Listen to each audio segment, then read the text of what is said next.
Y'all, I'm not joking. I'm not from the South at all. I just tried my best. I do love the word y'all, though. It's very succinct, as you said, neutral term. Carol, holy cow, what a fantastic speech. That was a really informative speech. I enjoyed it. It was hard to keep up with the notes and also look up to see how your body was presenting itself. So really nice job on that. You obviously came in on time at 5 minutes and 43 seconds.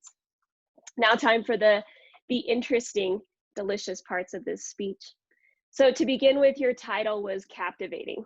I was wondering about 2/3 of the way through how you were going to tie it in because it was such a dynamic title. And then all of a sudden you put this pretty little bow around it and with the maximum efficiency tied it into a dynamic leader being able to kill an idea if it's not working. And that was just an amazing way to draw it in. Things that I thought you did incredibly well at. Your vocabulary was rich throughout. You had a very strong way of being able to lead us with words that incessant questioning, reciprocal trust, upward communication. You defined our terms for us, what innovative, what leadership, and what style were defined as. So you set a really clear container for us to be able to walk through this speech with you on. As you worked through it, you talked about the difference between an innovative and a traditional leader, which set up a really strong context for us to understand what your delivery purpose was. And then you talked about how an innovative leader is really wanting to get to the meat and potatoes, which I thought was a very, what's the word, poignant term, I guess, that elaborated on what you were saying in a succinct Southern draw sort of way. I hope I'm an accessory to the fact on this speech because it was the type of leadership that I believe we need and want more of. And you obviously have a lot of experience with it. And so then moving on to some of the things that I think you could work on is after your speech was done, what I noticed is you had this radiant smile that came across your face.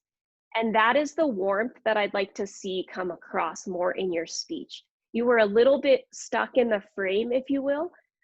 And after you were done, it was like I could see that breath of like, oh, thank God I made it through the speech and I got done with it. So being able to warm up your speech a little bit, you clearly have the experience and the understanding, the actual felt experience of what you're talking about. So being able to tie that in and warm it up a little bit with your personality. I have a feeling you're super funny. And it didn't really come across so much, but I just have a sneaky suspicion that you have a lot of really good catchphrases that are hilarious. And I'd like to hear those come across a little bit more.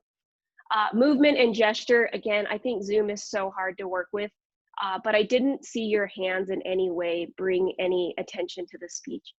And then the feedback that I always get, which I'll give to you as well, is more voice inflection and being able to pause and just let some of those points land. You were at 5 minutes and 43 seconds, so you had basically a full minute to be able to expand on that. And I think just slowing down pauses and inflection would do you a world of good. Wonderful speech.